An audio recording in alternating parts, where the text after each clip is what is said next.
In August last year, so 2017, we purchased a Leaf, a Nissan Leaf. I say Nissan, you say Nissan.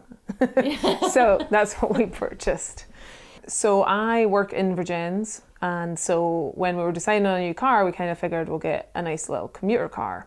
And so I drive 4 days a week from Burlington to Virgins, so it's like a 50-mile round trip.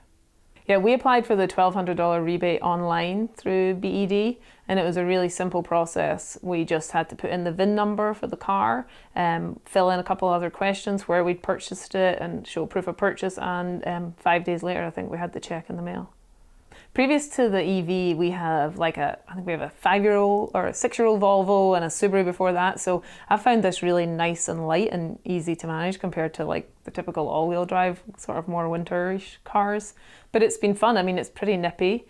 So I even have it in the econo mode so that you don't use as much. So it tethers, the acceleration a little. And even at that, you can, I've taken some guys who are real like petrol heads or gas heads, as you call it, like around in it, and they're quite impressed with it. So it definitely feels like it packs a punch.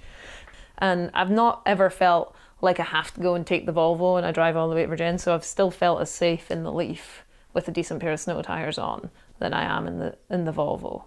I had one experience when I went out after work, and the charging station at work, something happened and it hadn't been switched on. So I got to the car and I was like, oh, I hadn't checked it all day and it hadn't charged. But thankfully I had like 50%. So that's typically a good 50 miles. But in the winter, when you put the heat and everything on, that could really, hit your range. So I had to drive home without any heat that time. I did have the heated seats because that doesn't drain the battery.